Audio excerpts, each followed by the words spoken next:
వాస్తవంగా ఏం జరుగుతుందంటే దొంగ హామీలు, లంగా అబద్ధాలు, ఎలక్షన్ల ముందు తాగిచ్చే మద్యం, చేతిలో పెట్టే పైసలు రాజకీయం అంటారు. కానీ తను పుట్టినటువంటి గడ్డకి పాలమూరు తల్లి కాళ్లను నెట్టెంపాడు, భీమా, కోయిల్ సాగర్ ప్రాజెక్టులను పూర్తి చేసి వలస పోయిన బతుకుల్లో వెలుగులు నింపే ప్రయత్నం చేస్తున్నటువంటి ఆ ప్రయత్నంలో తన పేరే మారిపోయింది. నిరంజన్ రెడ్డి కాస్త నీళ్ళ నిరంజన్ రెడ్డిగా మారినటువంటి మా నిరంజనతో మాట్లాడే ప్రయత్నం చేస్తా. అన్న నమస్తే.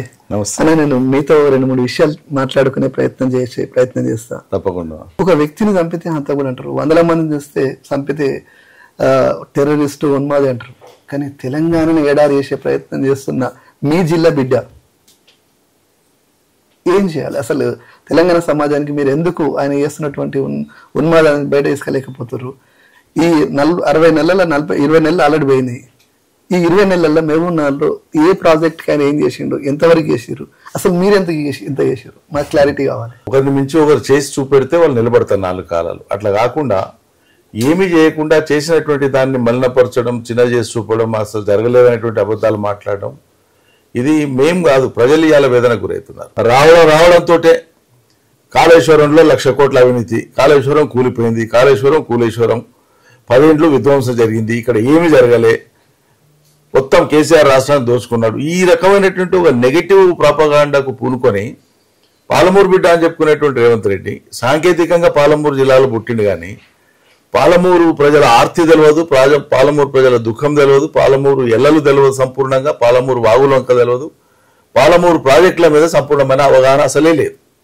ఈ అవగాహన లేకపోవడం ఒక ఎత్తు అయితే, ఆ గుండెలో తడి లేదు, నా ప్రాంతానికి ఏదో జరగాలనేటువంటి ఆరాటం లేదు, అది స్పష్టంగా అనిపిస్తుంది. ఉంటే పాలమూరు రంగారెడ్డి ఏం చేసింది? నువ్వు పాలమూరు బిడ్డవే కదా.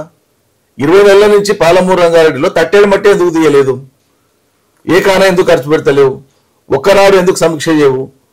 ఒక్కనాడు అవన్నీ జరిగినటువంటి పనులు, ఇప్పటిదాకా జరిగిన మొత్తం పనులను ఆ సాగునీటి రంగ నిపుణులు కానీ లేదా ఇంజనీర్లను కానీ మా మంత్రిని కానీ తీసుకొని పోయి నార్లాపూర్ నుంచి ఉదండాపూర్ దాకా ప్రాజెక్టులో జరిగిన పని ఏందనేటువంటిది ఈ 18-20 నెలల కాలంలో ఎందుకు చేయలే? ఇప్పుడు ఏం చేయలేదంటారు. ఒక్కరోజు కూడా రాలే, ఒక్క సమీక్ష పెట్టలే, మోపలే. తెలంగాణకే కాదు, పాలమూరు రంగారెడ్డి ప్రాజెక్టు అత్యంత ప్రతిష్టాత్మకమైన ప్రాజెక్టు, రాష్ట్ర ప్రభుత్వ సొంత నిధులతో చేపట్టిన ప్రాజెక్ట్ అది. దానికి ఫైనాన్షియల్ ఇన్స్టిట్యూషన్స్ అప్పు ఇవ్వవు. అంతర్రాష్ట్ర వివాదంలోకి వాళ్ళు ఆల్రెడీ పెటిషన్లు వేసిండ్రు, రకరకాల కేసులు వేసిండ్రు, ఆంధ్ర ప్రాంతం వాళ్ళు, ఆంధ్ర ప్రభుత్వాలు, ప్లస్ ఇక్కడ తెలంగాణ కాంగ్రెస్ వాళ్ళు కూడా దాని మీద కేసులు వేసి నానా యాగి చేసిండ్రు. సో ఏదైనా ఒక ప్రాజెక్టు నిర్మించదలుచుకుంటే, ఎక్కడైనా మనం దానికోసం రుణం తీసుకోదలుచుకుంటే అన్ని రకాల క్లియరెన్స్లు ఉన్నదానికి అప్పులు పుడతాయి. మీరు ఎట్లయితే ఇంటి మీదనో భూమి మీదనో అప్పు కోసం పోతే వాడు ఇంటిగ్రేషన్ సర్టిఫికేట్తో పాటు నోటితో పాటు దీని మీద ఏమి లేవు, అన్ని సాగు ఉంటేనే లోన్ ఇస్తాను ఎట్లా అంటాడో ప్రాజెక్టులు కూడా అంతే. అందుకోసమే ఈ ప్రాజెక్టుకు కేసీఆర్ చాలా ముందు చూపుతో తొలి ప్రాధాన్యతగా పాలమూరు మీద ఉన్న ప్రేమతో, నా దుఃఖం తెలిసిన వాడుగా, పాలమూరు రంగారెడ్డి ప్రాజెక్టు మొత్తాన్ని ఎస్టిమేట్ చేసిన టోటల్ అమౌంట్ను 35,000 కోట్ల పైచిలకు ఈ మొత్తం ప్రాజెక్టు పూర్తి కావడానికి రాష్ట్ర ప్రభుత్వ ఖజానాలోంచే ఖర్చు పెట్టాలని నిర్ణయం తీసుకుంది తొలి క్యాబినెట్లో. ఆ రకంగా అనుకున్నది అనుకోండి చేసుకొచ్చినాం. 27,000 ఎకరాల భూసేకరణ పూర్తి చేసినాం.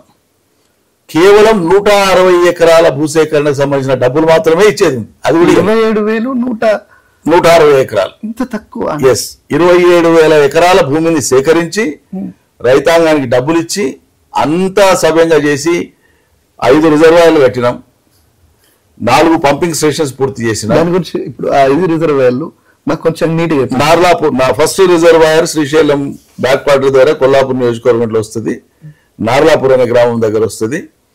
ఆ రిజర్వాయర్ కంప్లీట్ చేసినాం. కొద్దిపాటే మిగిలింది. ఆ రిజర్వాయర్ పని వచ్చింది కూడా ఎవరికి అదే చెప్తాను. ఆ రిజర్వాయర్ పని మొత్తం ఆ గుత్తేదారు ఎవరంటే ఇప్పుడు ఉన్నటువంటి పొంగులేటి శ్రీనివాసరెడ్డి మంత్రి, ఆయనే గుత్తేదారు నార్లాపూర్ రిజర్వాయర్ కి.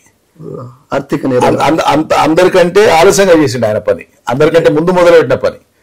అయినా దాంట్లో మనం ఏం చేసినాం, ట్రయల్ రన్ కింద ఎన్నికలకు పోయే కంటే 3 నెలల ముందే నార్లాపూర్లో ఒక పంపును స్టార్ట్ చేసి నీళ్లను లిఫ్ట్ కూడా చేసినాం. పాలమూరు నీళ్లను లిఫ్ట్ చేసి తొలి రిజర్వాయర్ లో పోసినాం ఆల్రెడీ 20 నెలల కిందనే.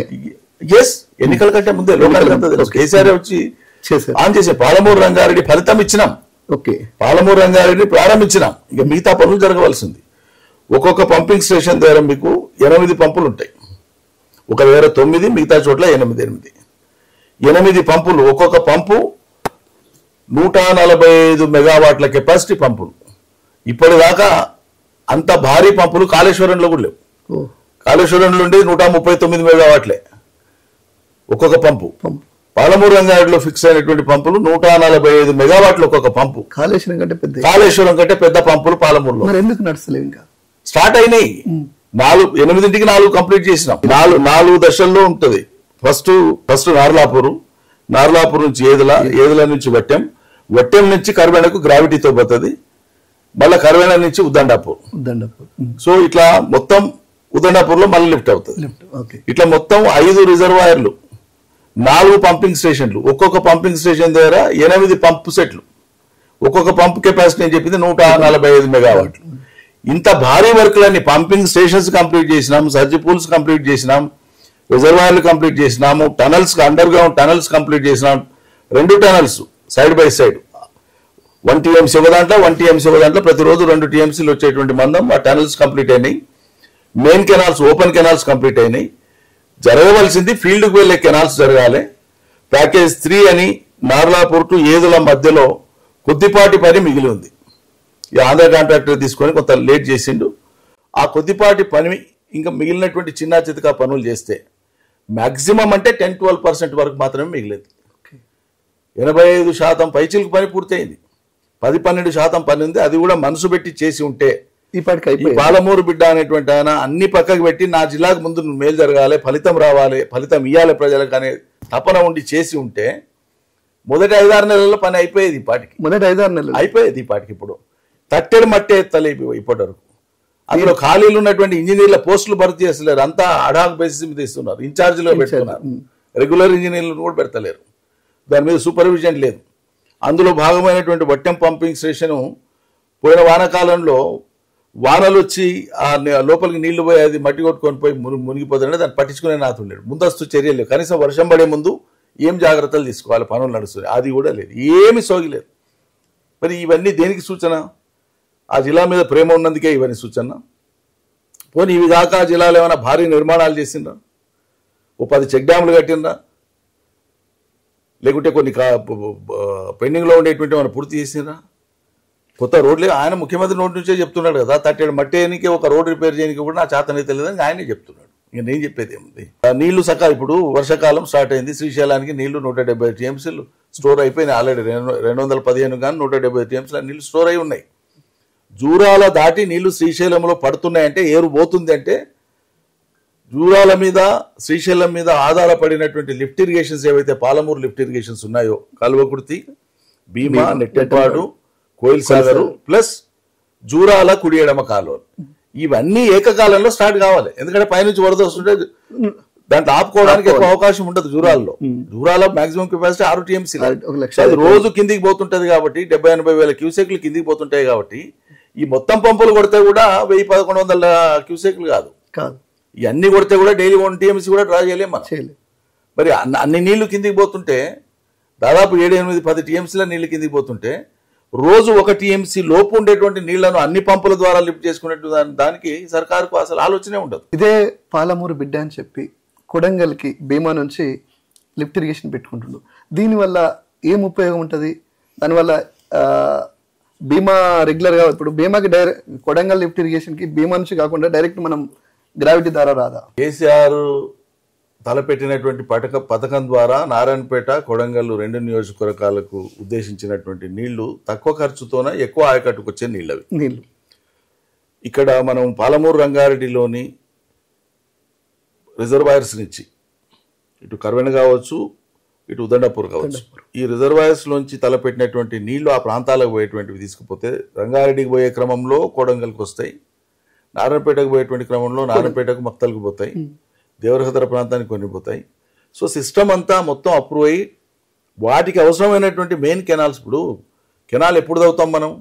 రిజర్వాయర్ కట్టి పంపింగ్ స్టేషన్స్ అన్ని రెడీ అయ్యి నీళ్లు వదిలితే కాలువలు పోవడానికి సిద్ధంగా ఉన్నప్పుడు కెనాల్ తవ్వుతాం. అంతకంటే ముందు తవ్వుతే ఏమవుతుందంటే మీకు ఆర్థిక భారం అవుతుంది.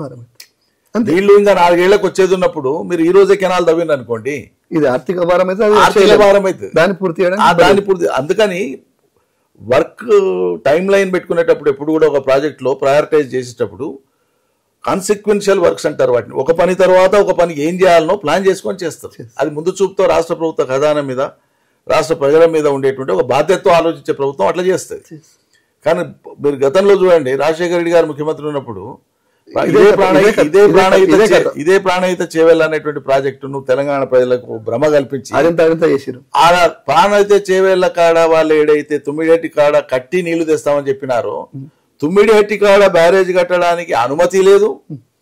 7 ఏళ్ళు ఏ అనుమతులు లేకుండా ఉండి ఆ నీళ్లు ఎట్లా వస్తాయో ఆలోచన కూడా లేకుండా చేవేళ్ల కాడ ఇంత కాలువ, లేకుంటే కరీంనగర్ జిల్లాలో ఇంత కాలువ, ఆ మెదక్లో ఇంత కాలువ, ఆడింత తోవి వచ్చే నీళ్ళు అనిపించి ప్రజలందరినీ కూడా బురిడి కొట్టించారు. సో ఇవాళ అది సరే అది అడ్వాన్స్ మొబిలైజేషన్ అంతా చేసిండ్రు. ఇవాళ కూడా పాలమూరు రంగారెడ్డి ద్వారా కొడంగల్ ప్రాంతానికి, నారాయణపేట ప్రాంతానికి గ్రావిటీతో నీళ్లు పోయేది.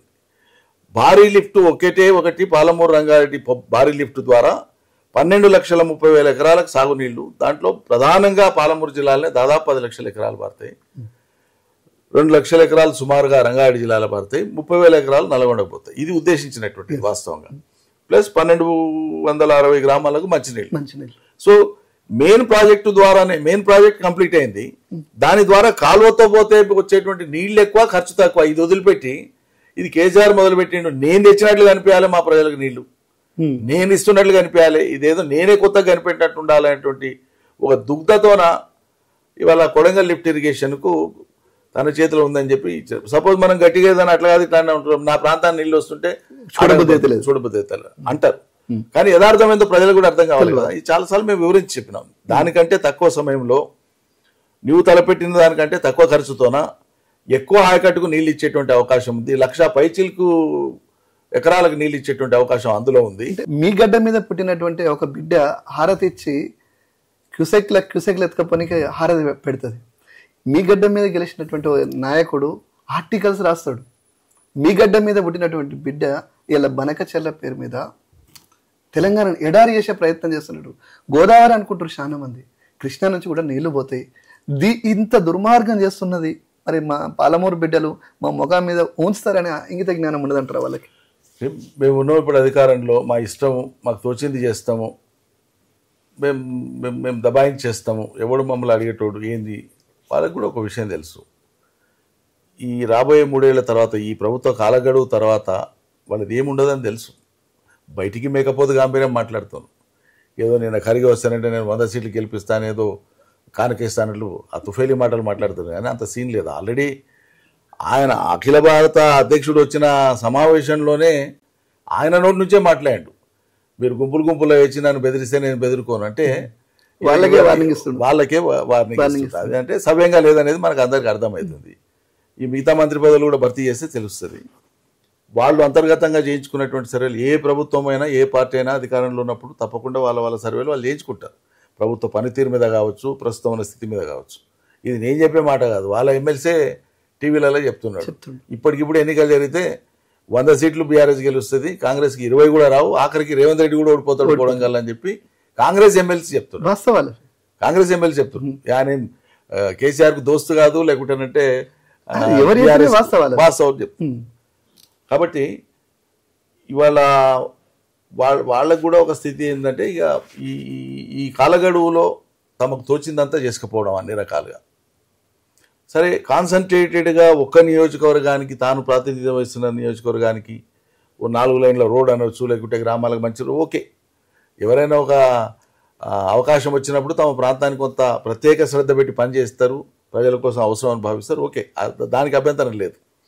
కానీ సాగునీటికి సంబంధించినంత వరకు ఏంటంటే సులువుగా అయ్యేటువంటి దాన్ని కాదని ప్రత్యేకత తెచ్చుకోవడంలో మతలబు ఉంది. ఒకటి, తన వ్యక్తిగత కాంక్ష తీరడము. 2, తాను అనుకున్నటువంటి వాళ్లకు రేట్స్ ఎస్కలేట్ చేసి ఆ పనిని అప్పగించడం. అది ఓపెన్గా కనిపిస్తుంది. ఇప్పుడు ఏ గుత్తేదారుల గురించి అయితే వీళ్ళు మాట్లాడినరో వాళ్ళ దగ్గర వాళ్ళకే వచ్చేటట్లు, అది కూడా రేట్లు ఎక్కువ పెట్టి వాళ్ళే వచ్చేటట్లు, ఇంకెవరికి ఆ పని రాకుండా అనర్హత వేటు మిగతా వాళ్ళ మీద సాంకేతికంగా పడేటట్లు టెండర్ ప్రాసెస్ చేశారు. అది కళ్ళకు కనిపిస్తూ ఉంది.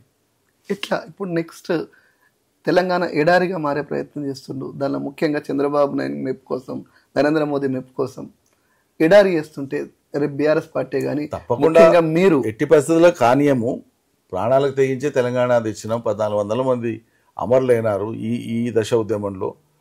దాదాపు 60-70 సంవత్సరాలుగా తెలంగాణ మీద బారినటువంటి నెత్తురు కూడా ఈ తెలంగాణ ప్రాంతం మేలు కోసం, శాశ్వత అభివృద్ధి కోసం, ఇక్కడ ఉండే అన్ని వర్గాల ప్రజలకు ఒక సమతుల అభివృద్ధి రావాలని, స్వేచ్ఛ రావాలని, ఉపాధి అవకాశాలు రావాలని జరుగుతూ వచ్చినటువంటి పోరాటం. ఈ మహత్తరమైనటువంటి పోరాటంలో ఇదొక భాగం. బీఆర్ఎస్ నాయకత్వాన, కేసీఆర్ నాయకత్వాన సాగిన పోరాటం ఒక భాగం. 60-70 ఏళ్ల కాలంలో సాగిన పోరాటాలు చాలా వీరోచితమైన పోరాటాలు జరిగినాయి నేల మీద. ఇటువంటి వాళ్ళు చాలామంది వచ్చిండ్రు పోయినరు చరిత్రలో, ఎవరు నిలవరు ఇటువంటి వాళ్ళు. తాత్కాలికంగా ఈ హూంకరింపులు, తాత్కాలికంగా ఈ వెటకారపు మాటలు, ఈ అహంకారపు మాటలు ఇవన్నీ తాత్కాలికంగా ఉంటాయి. కొద్దిగా నిలకడగా నిలబడి ఖచ్చితంగా సమాయత్తమై ప్రజలను సమాయత్తం చేసి ఎట్టి పరిస్థితులలో జలదోపిడీని మేము అరికట్టి తీరుతాం. అది ఏది ఏమైనా సరే, ప్రాణాలకు తెగించైనా సరే తెలంగాణ సమాజాన్ని తట్టి లేపుకుంటాం. ఇంకా అందరిని ఏకం చేస్తాం. తొందరలోనే కార్యాచరణ కూడా ప్రకటిస్తాం. అత్యంత త్వరలోనే సమావేశం కూడా ఉంది. పాలమూరు రంగారెడ్డి మీద కానీ ఇతర ప్రాజెక్టుల మీద కానీ కేసీఆర్ నాయకత్వాన వారి అధ్యక్షతన సమావేశం జరుగుతుంది. కీలకమైన నిర్ణయం తీసుకుంటాం. ఫీల్డ్కి వెళ్ళిపోతాం. మాకు ఎన్నికలు, ప్రభుత్వ ఏర్పాటు, ప్రతిపక్షం ఇది చాలా చాలా అప్రధానమైన విషయం. ఒక శాశ్వత ప్రాతిపదిక తెలంగాణ ప్రాంతానికి ఏర్పడాలి.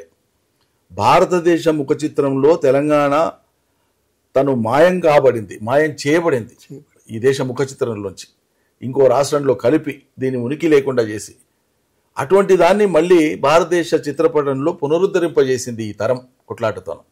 సరే, దాని పోరాటానికి నాయకత్వం వహించింది కేసీఆర్. ఇదంతా చరిత్ర. ఇది మొత్తం ఈ సమాజం యొక్క లక్షణం, సమాజ గొప్పతనం. ఇది సకల జనులు ఏకమై చేసుకొచ్చారు. ఇదంతా జరిగిపోయింది. 10 ఏళ్ళు చేసుకుంటూ వచ్చినాం. మనకున్నటువంటి బాలారిష్టాలన్నీ అన్ని 10 ఏళ్ల కాలంలో తీరవు. మనం ఎన్ని చేసినా సరే ప్రజలలో కొన్ని దశాబ్దాలుగా, అనువంశికంగా కొన్ని శతాబ్దాలుగా వచ్చినటువంటి భావనలు ఏవైతే ఉంటాయో, అణచివేతకు గురైనటువంటి ప్రజలకు, దోపిడీ గురైనటువంటి ప్రజలకు తప్పకుండా ఎక్కడో ఒక చోట వాళ్ళకి తెలియకుండానే ఒక రకమైనటువంటి సబ్జుగేషన్ అంటాం, తలొగ్గిపోవడం బానిసత్వానికి. అవి బానిసత్వపు ఆనవాళ్ళు ఇంకా పూర్తి కాలే మన దగ్గర. సో ఈ బానిసత్వాన్ని పుణికిపుచ్చుకున్నటువంటి రాజకీయ నేతలు ఎవరైతే ఉంటారో ప్రజల బలహీనతల మీద దెబ్బ కొట్టి వాళ్ళని లోపరుచుకునే ప్రయత్నం చేస్తారు. ఎగ్జాక్ట్గా మొన్న జరిగింది అదే. ఈ ప్రజలు మళ్ళీ తిరిగి మేల్కొన్నారు. ఇప్పుడు ఖచ్చితంగా తెలంగాణ హుంకరిస్తుంది. ఎవరు ఊహించనంత బ్రహ్మాండమైనటువంటి ఉద్యమం వస్తుంది. ఎందుకంటే తెలంగాణ ఉద్యమం ఉవ్వెత్తుగా నడుస్తున్నటువంటి రోజే సమైక్యవాద ప్రభుత్వాలు కొంత అణచివేతకు పూనుకున్నా కూడా, ఇలా తెలంగాణ వచ్చినాక కాంగ్రెస్ సర్కార్ పూనుకున్నటువంటి అణచివేత పూనుకోలే. ఇలా ఇది అత్యంత దుర్మార్గం. ఇలా తెలంగాణలో జరుగుతున్నటువంటి అణచివేత మామూలు అణచివేత కాదు. ఇది మాలాంటి జర్నలిస్టులు రాత్రి ఇంట్లో పడుకోలేకపోతున్నాం. అంత తీవ్రమైనటువంటి అణచివేతతోన, అంటే అధికారము, పోలీసులు ఈ యంత్రాంగాన్ని పెట్టుకొని కేసులు పెట్టి లేకుంటే భయపెట్టి ఏదో చేసి ఎంతకాలం నడుపుతారండి. పోలీసులు అంటారు మేము రేవంత్ రెడ్డి ప్రైవేట్ సైన్యం అంటున్నాం ఓపెన్ గా. మరి ఎంతకాలం ఉంటుంది ఇది? చూస్తారు కదా, ప్రజలు కూడా చూస్తారు, సమాజం కూడా చూస్తుంది. ఇంకా చాలా శక్తులు ఉన్నాయి సమాజంలో. అంటే మీ కళ్ళ ముందు వలసపోయిన వాళ్ళను రిటర్న్ తీసుకురావడానికి మీరు ఎన్నో రాత్రులు ప్రాజెక్టుల పంటి తిరుగుడు, ప్రాజెక్టుల పంటి పడుకోవడము. మేము ఇక్కడ పడుకోవడం కాదు, మా గడ్డ దూరం మీద బయట ఎక్కడ ఉన్న వాళ్ళు మా గడ్డకు రావాలని పడ్డ శ్రమ. మంత్రులు లెక్క పనిచేయలేదు, ఒక లేబర్ల లెక్క పనిచేసే ప్రజల కోసం. ఇప్పుడు ఆ కసి కానీ ఆ తీవ్రత కానీ ఏ మంత్రి దగ్గర లేదు. వాళ్ళు చూస్తారు. చెప్పినట్లు ఒకటి ప్రాంతం పట్ల ప్రేమ ఉండాలి, 2 ప్రజల పట్ల ప్రేమ ఉండాలి, 3 వాళ్ళ గుండెల్లో తడి ఉండాలి, ఆర్తి ఉండాలి, ఒక పరిస్థితి పట్ల స్పందించేటువంటి మానవ గుణం ఉండాలి. ఇవి ఏవి కాకుండా కేవలం అధికారమే పరమావధి. అది ఏది ఏమన్నా కానీ నేను ఆ కుర్చీలో కూర్చోవాలి. ఇవాళ కాకపోతే రేపు, రేపు కాకపోతే ఎల్లుండి కాకపోతే ఇంకో రోజు. దాంట్లో కూర్చోవడం కోసమే అన్ని అల్లుకొని వచ్చి ఎక్కడెక్కడ బలహీనతలు ఉన్నాయో ఆ బలహీనతల మీద పై చేయి సాధించి అక్కడ కూర్చుంటే ఇదే అంతిమ విజయం అనుకునేటువంటి రాజ్యమేలినటువంటి వాళ్ళు చరిత్రలో చాలా మంది కాలగర్భంలో కలిసిపోయినారు. ప్రజలకు చాలా మంది. కాబట్టి ప్రజలకు శాశ్వత ప్రయోజనం వనగురేటువంటి విధంగా పనిచేసేటువంటి వాళ్లకు తప్పకుండా సహనం కావాలి, ఓపిక కావాలి, అవగాహన కావాలి. కొన్నిసార్లు మీరు చేసేటువంటి ప్రయత్నం కూడా ప్రజలకు కొన్ని సందర్భాల్లో వాళ్ళు లోతుగా అర్థం కానప్పుడు వాళ్ళు కూడా అపార్థం చేసుకునే అవకాశం ఉంటుంది. నేను అందుకే ఒక సమావేశంలో ఒక ఉదాహరణ చెప్పిన. సారూప్యత కోసం చెప్పినది, అంశం అర్థం కావడం కోసం చెప్పిన, ఆ ఫిలాసఫీని సమర్థిస్తున్నట్లు కాదు.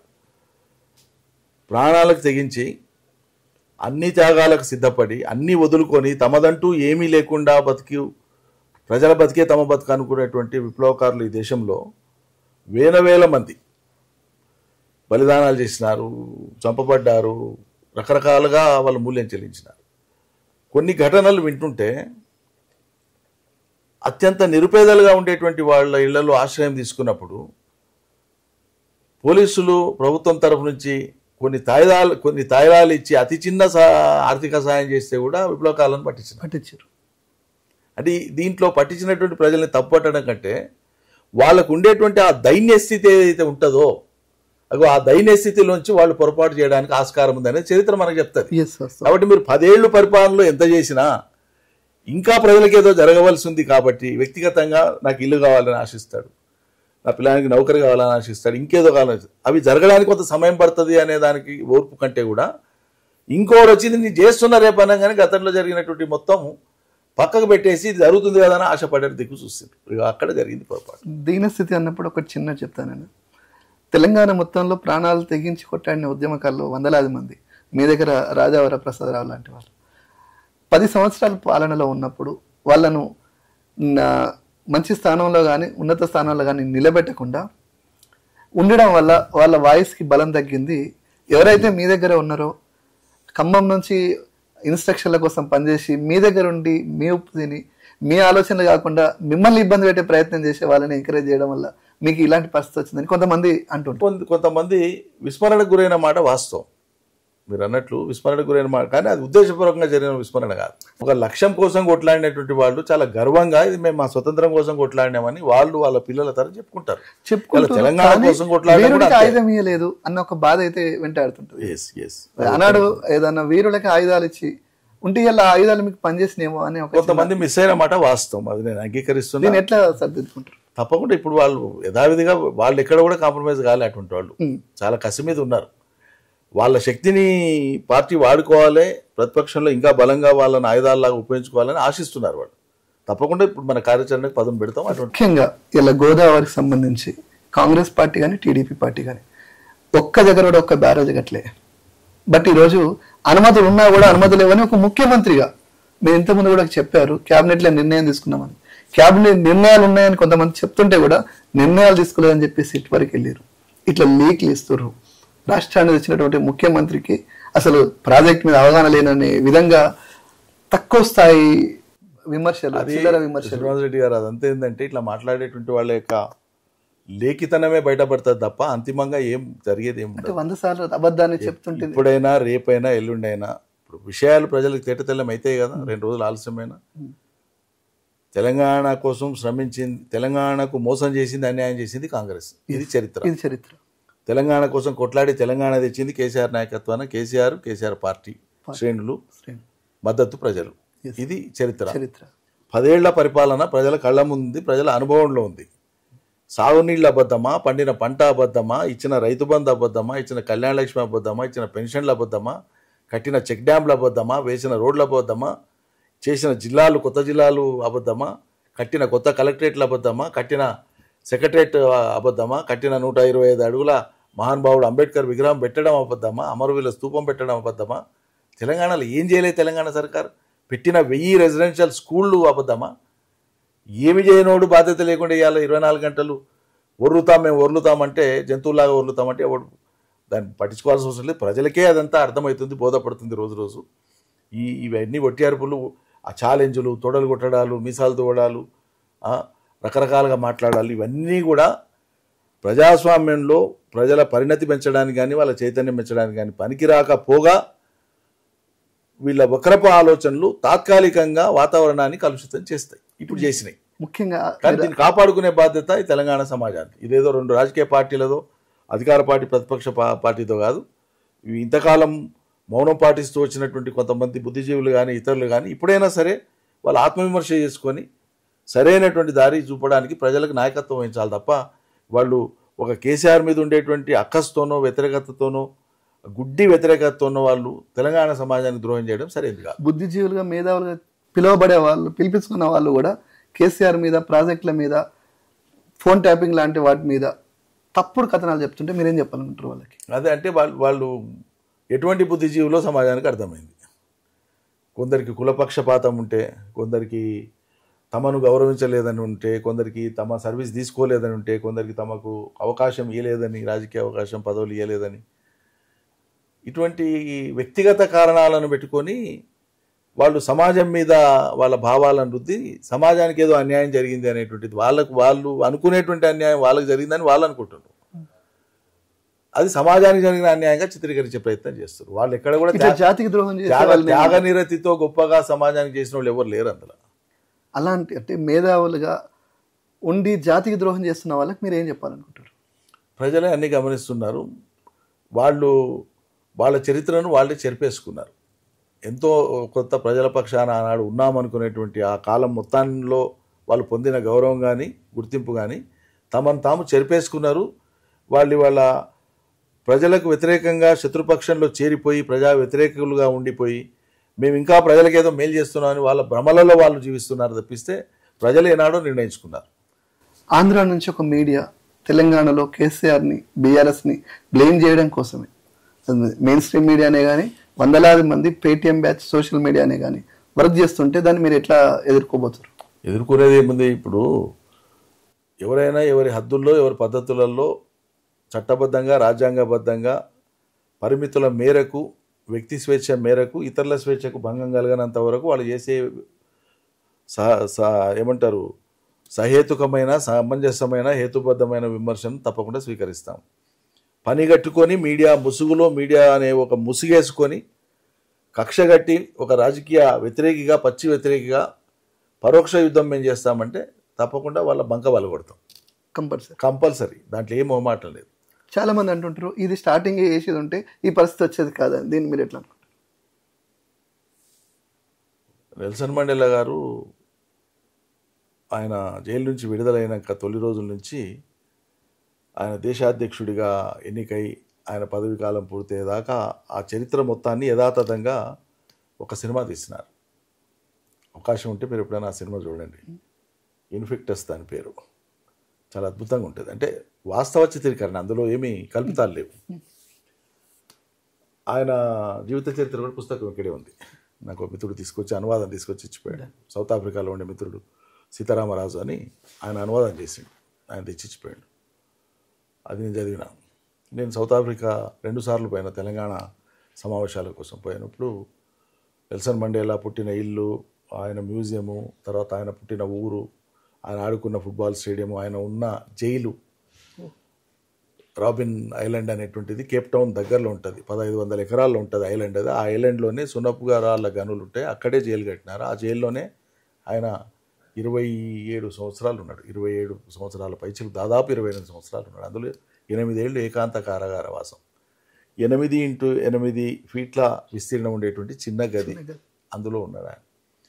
ఈ ప్రపంచంలో సంపూర్ణమైనటువంటి మానవతావాది మానవుడు ఈ లోకం ఉన్నంత వరకు మనుషులు అనేటువంటి వాళ్ళు బ్రతికున్నంత కాలం కొన్ని వేల సంవత్సరాలు కానీ అప్పటిదాకా శాశ్వతంగా అత్యున్నతమైనటువంటి మహానుభావుడు ఎవరంటే నెల్సన్ మండేలా. నా లెక్క ఆయన ఎంత అదృష్టవంతుడు తెలుసా మీకు? ఆయననే కర్మగాలు తెలంగాణలో ఉంటుంటే ఆయన ఒక ఉన్మాదిగా చిత్రీకరించే వాళ్ళు. ఈ రేవంత్ రెడ్డి టీం అన్నది ఆయన ఏం చెప్తాడంటే 95% నల్ల జాతీయులు, కానీ వాళ్ళని బానిసలుగా చేసి 5% ఉండేటువంటి తెల్లవాళ్ళు పాలిస్తారు. వీళ్ళ పోరాటం దశాబ్దాలు త్యాగాలు, జైలు, ఆఖరికి మండేలా అని అంత సుదీర్ఘమైనటువంటి జైలు జీవితం అనుభవిస్తారు. సో ఇక అంతిమంగా ప్రజాస్వామ్యం గొప్పది, ప్రజలు గొప్పవాళ్ళు కాబట్టి ఏదో ఒక రోజు పరిపక్వం అవుతుంది. అది ఎప్పటికి ఉండదు కదా. సో అది పరిపక్వమై సాచ్యురేషన్ పీరియడ్కి వచ్చినాక తప్పని పరిస్థితుల్లో తెల్లవాళ్ళు చేతులు ఎత్తేసి ఆయన జైలు నుంచి విడుదల చేయడం, ఎన్నికలు పెట్టడం, ఎన్నికలు పెడితే ఆయన గెలవడం, ఇదంతా చరిత్ర. వెనువెంటనే ఆయనకు చుట్టూ ఉండేటువంటి సహచరులు కానీ, ఆయనతో పాటు జైల్లో ఉన్నవాళ్ళు, కొద్ది కాలం జైల్లో ఉన్నవాళ్ళు కానీ, ఉద్యమాల్లో ఉన్నవాళ్ళు కానీ, ప్రభుత్వంలోకి వచ్చిన అధికారులు కానీ చాలామంది ఆయన ఒక్కడి తప్ప మిగతా వాళ్ళందరూ ఏం సలహా ఇస్తారంటే, మనల్ని ఇంతగా రాచి రంపాన పెట్టినటువంటి నా కొడుకుల్ని ఎవరిని వదలొద్దు, మనం ఖచ్చితంగా వాళ్ళ మీద తీసుకోవాలంటే ఆయన ఎంత ఉదాత్తంగా ఎంత గొప్పగా చెప్తాడంటే, తప్పు అది. మనం వాళ్ళ మన సమాజాన్ని మార్చుకునే దాని మీద, మన ప్రజల్ని పెంచుకునే దాని మీద, వాళ్ళు శక్తిమంతులు అయ్యే దాని మీద దృష్టి పెట్టాలి. వాళ్ళు 5% మందే, వాళ్ళ మీద దృష్టి పెట్టి నువ్వు 95% మందిని వదిలిస్తావా? ఆ 5% మంది కూడా నువ్వు కొంచెం ఎఫర్ట్ పెడితే వాళ్ళలో పరివర్తన వస్తుంది. పైగా ఈ 5% చేతిలోనే మీడియా ఉంది, సమాజాన్ని ప్రభావితం చేసే శక్తి ఇప్పటికీ వాళ్ళకు ఉంది. వాళ్ళని మీరు తక్కువ అంచనా వేయద్దు. కాబట్టి వాళ్ళని ఏమనొద్దు, వాళ్ళ మానాన్ని వాళ్ళు వదిలేసి మనం పని చేసుకుపోతాం. అదే ఎగ్జాక్ట్ కేసీఆర్ చేసేది కూడా అదే. చాతగాకనో తెలివిలేకనో తెలవకనో కాదు. ఇక మనం మన తెలంగాణ మీద సోగి పెట్టాలి, మన ప్రజల మీద పెట్టాలి. అట్లా కక్షా కార్పణ్యాలకు ఆస్కారం ఇచ్చి మనల్ని ఎగతాళి చేసిన వాళ్ళను, మనల్ని అవమానించిన వాళ్ళను, మనల్ని హేళన చేసిన వాళ్ళను, మనల్ని చిన్నబుచ్చిన వాళ్ళ మీద దృష్టి పెడితే ఏ లక్ష్యం కోసం తెలంగాణ తీసినామో ఆ లక్ష్య సాధన అనేటువంటిది జాప్యం అవుతుంది, ఆటంకాలు వస్తాయి. అది మా భావన. అందుకే 10 ఏళ్ళు సహనం పట్టినాం, ఈ 20 నెలలు ప్రతిపక్షంలో కూడా సహనం పడుతున్నాం. ఈ సహనానికి కూడా హద్దు ఉంటుంది, అది మేము చెప్తున్నాం. ఇవాళ మార్క్ గీస్తున్నాం, ఇట్లా సహనానికి కూడా హద్దు, అన్నిటికీ తెగించున్నాం మేము కూడా. మీ లక్ష్యమే నీళ్ళు ఎత్తుకపోతుంటే బనక చెల్లకి నీళ్ళు తీసుకపోతే ప్రత్యక్ష పోరాటం స్టార్ట్ అవుతుంది. నేను ఇందాక చెప్పినట్లు తొందరలోనే కేసీఆర్ గారు వాస్తవాలను వెల్లడించి మొత్తం తన నోటి నుంచి చెప్పి గతం ఏంది ఇప్పుడు ఏంది నీళ్ళకి సంబంధించి మొత్తం ప్రాజెక్టులు ఏంది తొందరలోనే వాస్తవాలను మీడియా ద్వారా ఒకసారి ప్రజానీకానికి తెలియపరిచి ఆ తదుపరి కార్యాచరణ ప్రకటించేస్తారు. ఆల్రెడీ మీరు సైరన్ ఊదిరు. 100% కార్యాచరణ ప్రకటిస్తారు. జనంలోకి పోతాం. నీళ్లే అంశంగా మళ్ళీ నీళ్లలోంచి మళ్ళీ తెలంగాణలో మరొకసారి నిప్పు పుడుతుంది, తెలంగాణను కాపాడుకుంటుంది. సింగిరెడ్డి నిరంజన్ రెడ్డి అంటే తెలంగాణ ఆత్మను అర్థం చేసుకున్న, కేసీఆర్ని అర్థం చేసుకున్న వ్యక్తే సింగిరెడ్డి నిరంజన్ రెడ్డి. ఈ మాట కేసీఆర్ మాట అన్నట్ట. సరే, నా యథాశక్తి, నాకున్న అవగాహన, నాకున్న శక్తి మేరకు నేను ఒక తెలంగాణ సైనికుడిగా నాకు శక్తి ఉన్న కాడికి పనిచేసిన, అటు పార్టీ బాధ్యత ఉద్యమంలో కావచ్చు, తర్వాత ఎమ్మెల్యేగా మంత్రిగా కావచ్చు. ఏనాడు కూడా మేము భౌతికమైనటువంటి సౌఖ్యాల కోసమో విలాసాల కోసమో వెంపర్లాడలే. ఈ ధర్మబద్ధంగా ప్రజలకి ఇది కావాలని పరితపించినాం. సరే, ఎన్నికలు గెలుపు ఓటములు సహజం, అది పెద్ద అంశం కాదు పార్టీకైనా వ్యక్తులకైనా. రాష్ట్ర ప్రయోజనాలు మాత్రమే మీ లక్ష్యం, అంతిమం, తప్పకుండా. థ్యాంక్ యూ సార్, నాకు ఇంత సమయం ఇచ్చి ఇంత అవకాశం ఇచ్చినందుకు.